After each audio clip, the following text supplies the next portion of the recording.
Live from New Delhi, you're watching DD India Live, India's voice to the world. I'm Ramesh Ramachandran. Coming up in the next 30 minutes. India's Prime Minister Narendra Modi to visit the US on the 12th and 13th of February at the invitation of President Donald Trump. Prime Minister Modi to co-chair Artificial Intelligence Action Summit in Paris, will open an Indian consulate in Marseille during France's visit. The International Criminal Court condemns US sanctions, vows to continue providing justice and hope to millions. And US Secretary of State Marco Rubio to visit West Asia on his first trip to the region after Trump announces Gaza plan.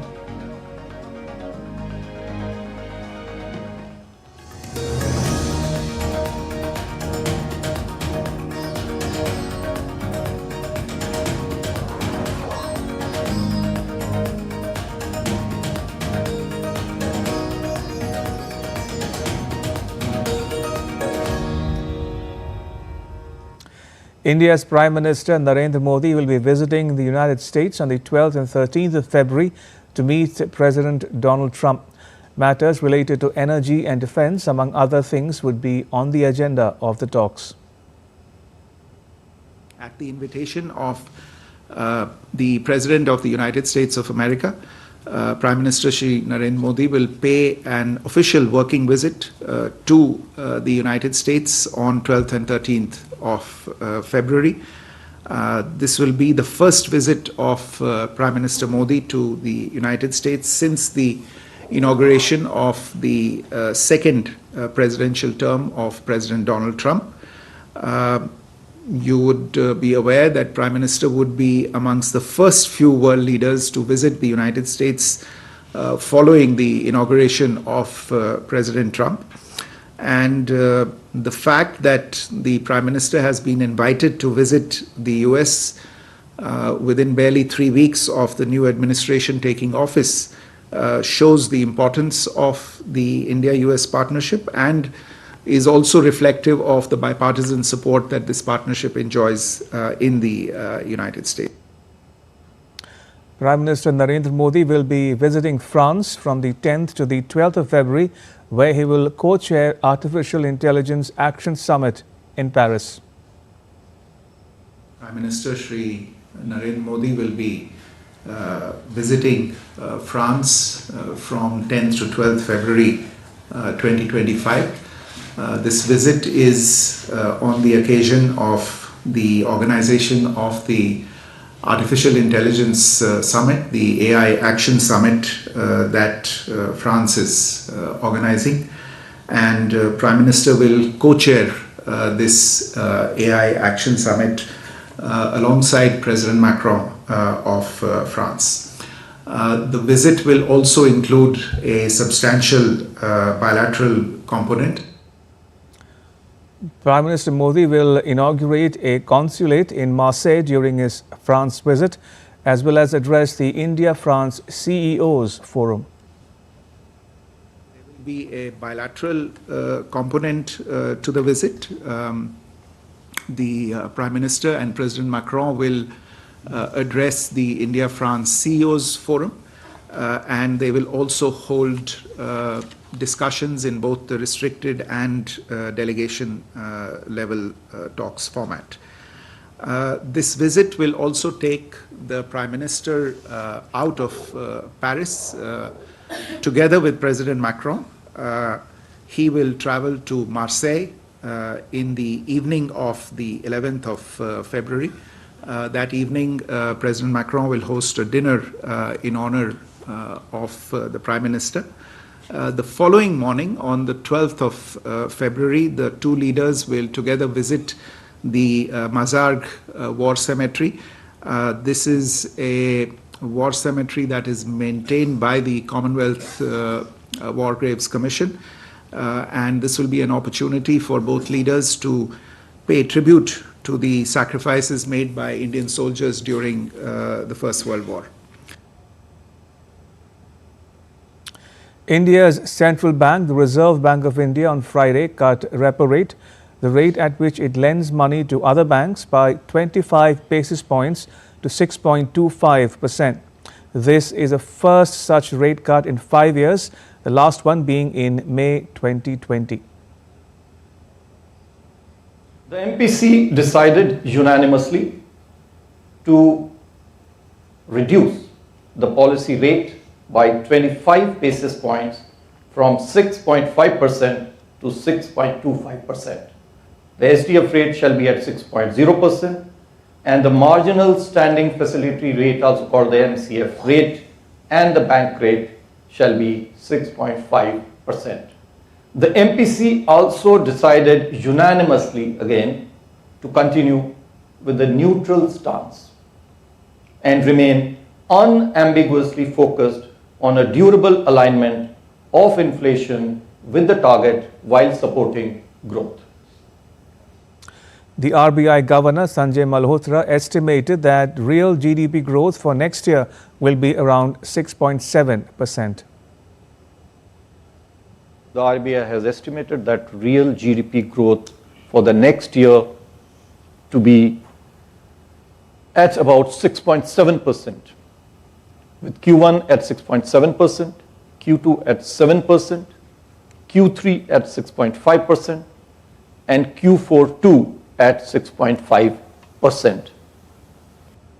He highlighted the growth of various sectors. Economic activity is expected to improve in the coming year. Agricultural activity remains upbeat on the back of healthy reservoir levels and bright Rabi prospects. Manufacturing activity is expected to recover gradually in the second half of this year and beyond. Early corporate results for Q3, and we have more than 50% of the results now as we speak. It indicates a mild recovery in the manufacturing sector. Business expectations remain upbeat, as evident from the PMI Manufacturing Future Output Index. Governor Malhotra added that the RBI aims to increase efficiency in the economy.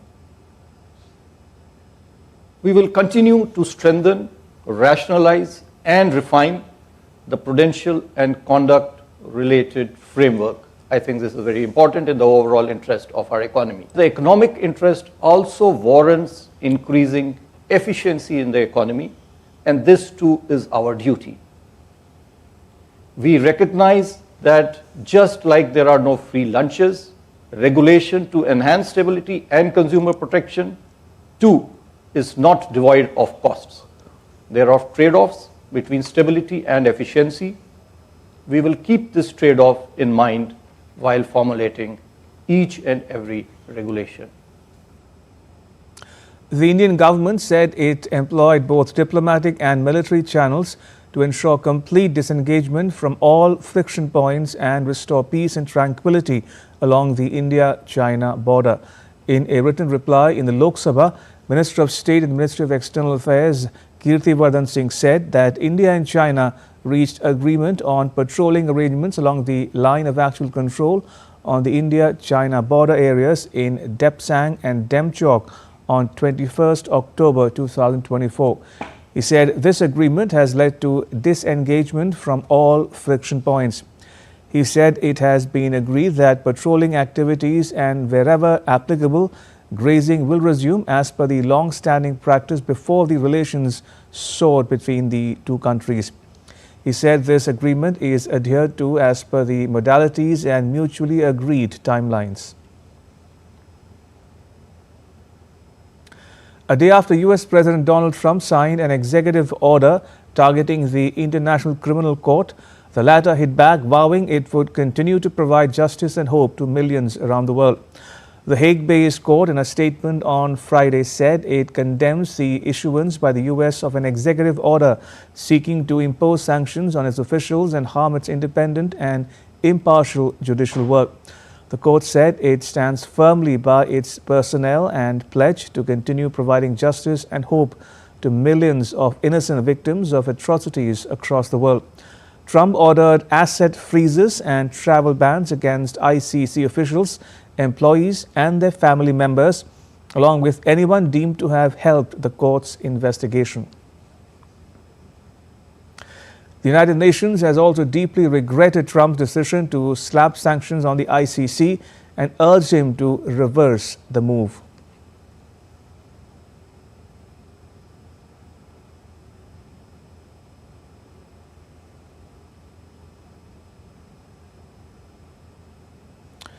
U.S. Secretary of State Marco Rubio will make his first visit to West Asia this month, following President Donald Trump's comments on relocating Gaza's population.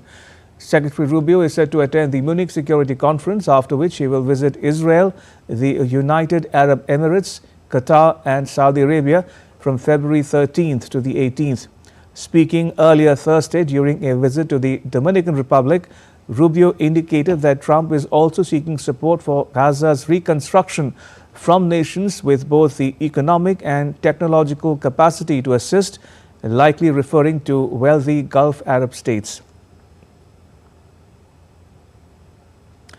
China has criticized the U.S. for smearing and sabotaging its Belt and Road Initiative in Panama through pressure and coercion after Panama decided to exit the program. China's foreign ministry on Friday expressed regret over Panama's decision and urged the country to consider the long-term interests of both nations.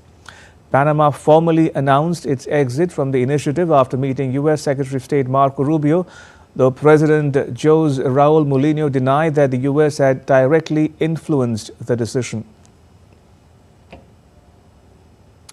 Tommy Hilfiger and Calvin Klein have been caught in the crossfire of a trade war between the United States and China. PVH Corporation, the parent company of the two American apparel brands, was added to China's Ministry of Finance's unreliable entities list. In a statement, a Chinese Ministry of Commerce spokesperson said it found PVH discriminated against and obstructed the activities of Chinese companies. The announcement came just days after U.S. President Donald Trump imposed a 10% tariff on Chinese imports. However, PVH has criticized the decision. It said it would work with Chinese authorities to resolve the issue. At least 17 students died in a fire in northern Nigeria's Zamfara state on Tuesday night. The students at an Islamic school in Kauran Namoda town in Zamfara state, who were between 7 and 17 years old, died in a blaze, while around 12 others were taken to hospital with severe burns. And now take a look at what else is making news around the world. A toxic haze covered Bangkok as Thailand reeled from worsening air pollution. Air quality index readings became more hazardous in the capital city, causing health concerns for people, especially those spending maximum time outside or in open spaces. A Nigerian artist, Sheriff Abdul Rafiu, creates beautiful portraits by cracking glass. The 30-year-old artist uses a specific method called cracking to bring out the best of his creativity. So far, he has made 80 portraits and has clients both local and global.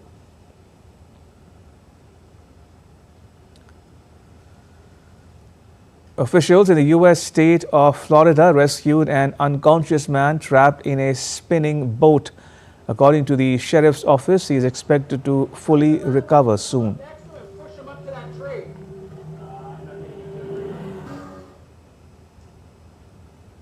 Two people died and at least two others were injured when a small plane crashed into a bus on a busy Sao Paulo Avenue in Brazil on Friday. The fire department said that the plane crashed on the Marquês de São Vicente Avenue and then hit the bus. Still to come on DD India Live. The head of UN Atomic Watchdog visits Moscow for talks amid nuclear safety concerns in Ukraine.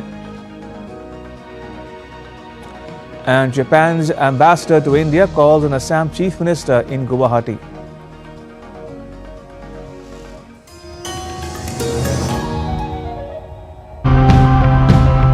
Big cities now remind us of traffic, poor air quality, bad sanitation, concrete and little to no greenery. And it is our responsibility to figure out ways to improve our city life. Failing on segregating waste, which is extremely important. The moment you segregate waste, it's all in control. They can function efficiently and you can completely take advantage of the capacity of these processing centers only when waste is segregated at. The fungus is great for building because through the mycelium, the root structure of the fungus that grows underground, and that interlinking creates a more stable material. People around each lake should come together and take the initiative to save their lakes. The government has proved itself ready to do their part as well. If the people are determined to save nature, change will not be difficult.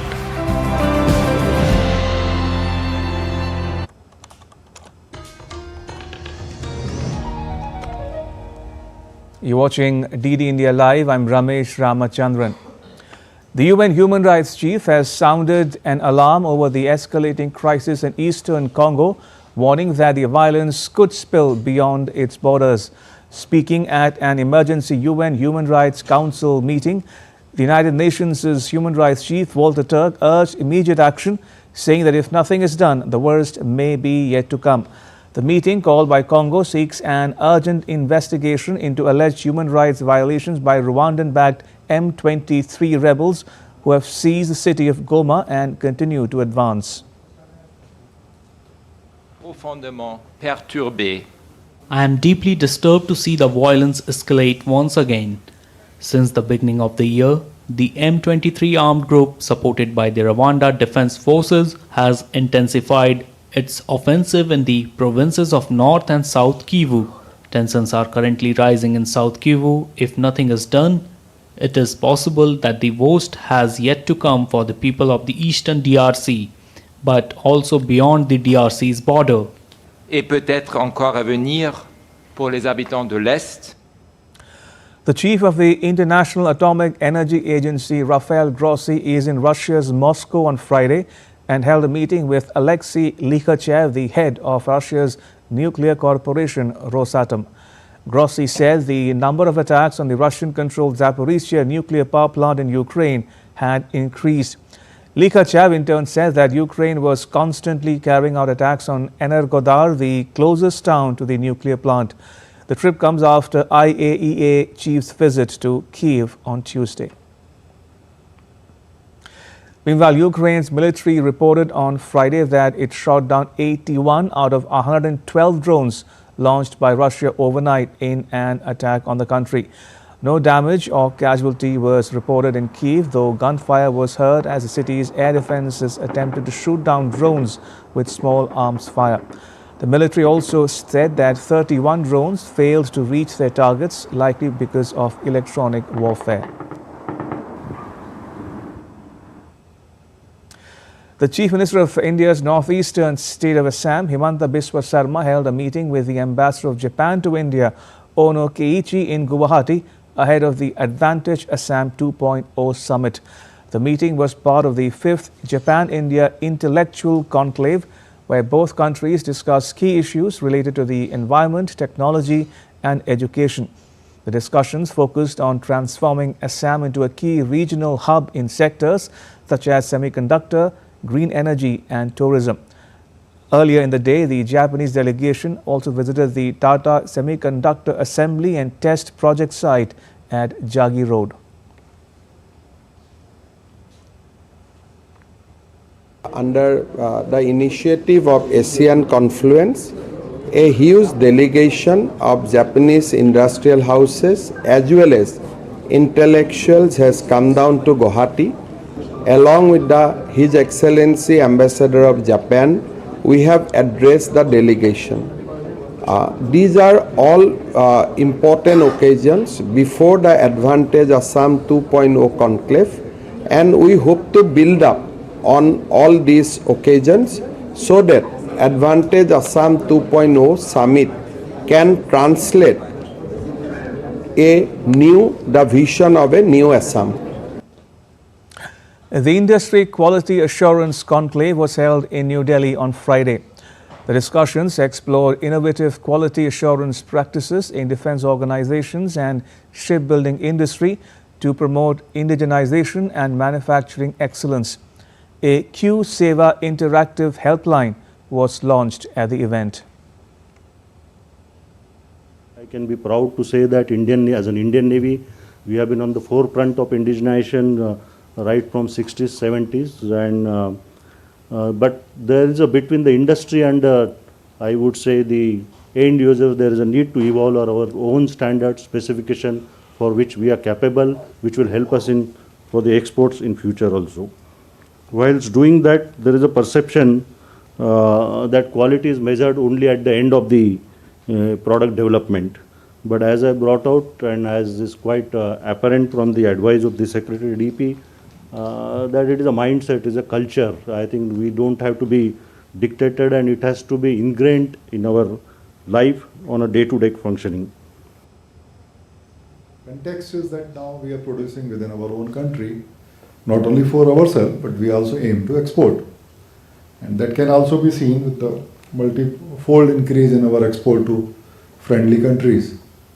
And also can be seen that 75% of our defense capital acquisition budget is to be spent on purchase from the domestic sources. So that's why the context also become very, very important, that our defense manufacturing now, if not yesterday, should become conscious of the quality, should bring it in their mind, in the industry culture, that it is something which is non-negotiable. It's like that we can't think without quality. And now to all the latest from the Mahakumbh, the largest gathering of humans anywhere on the planet.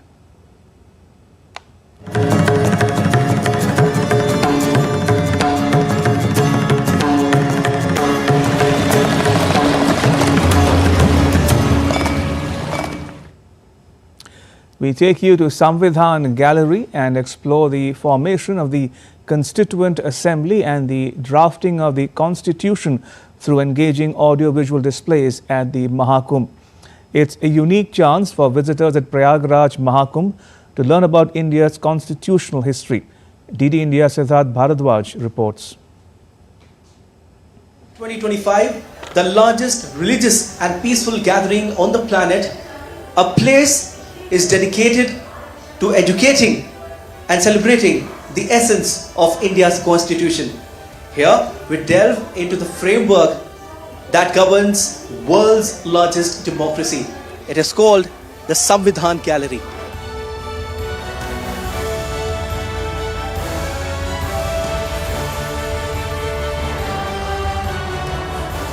The Mahakumbh 2025 is Divya Bhavya Digital. Means it is divine, grand and digital, where the use of technology is everywhere. Here on this screen, you can see with just a touch, you can know about India's constitution.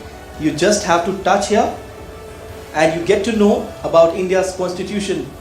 Like Triveni Sangam is a confluence of river Ganga, Yamuna and Saraswati, our Indian constitution is a confluence of global democratic principles. And after churning of thoughts for 2 years, 11 months and 18 days, we finally got the nectar in the form of Indian Constitution. From the archives of All India Radio, people who are coming here can also listen to the speeches of the key leaders who gave their speeches during the Constituent Assembly. Let us leave aside slogans. Let us leave aside words which frighten people. Let us even make concession to the prejudices of our opponents. I have shown that no harm whatsoever could be done. We allow, we wait. Here, through these digital boards, you can also see the illustrations in the Indian Constitution, our cultural journey. The Indian Constitution is far more than a legal manuscript. It stands as a living testament to the nation's culture and artistic expression. Well, we see the digital board, the smart board and the all standees which we portray some different context and majorly things from concept we pick there, and people will watch this and they gain knowledge, they will like it. Whether you're here for Mahakumbh 2025 or just passing by, this gallery offers a powerful lesson in the spirit of unity and justice that binds us all together. With camera person Mohan Mugur Sharma, this is Siddharth Bharadwaj reporting for DD India in Prayagraj. In sports news, World Football Governing Body FIFA has suspended the Pakistan Football Federation and the Congo Republic's Football Association from international competitions. The Pakistan Football Federation was suspended because of its failure to adopt a revision of its constitution that would ensure truly fair and democratic elections. It says the suspension would remain in place until the Pakistan Football Federation makes required changes in the rules. FIFA also suspended Congo Republic's Football Association because of third-party interference in its affairs. It said the suspension would only be lifted if a number of conditions were met, including the return of full control of the federation's headquarters. And that's all for this edition of DD India Live. Let us know your thoughts on the news of the day. You can get the latest news and updates on the DD India mobile app. It's available on both Android and iOS platforms. Scan the QR code on the screen now to download it. We'll be back with more news as it breaks here on DD India. I'm Ramesh Ramachandran. From all of us here in New Delhi, thanks for watching DD India Live.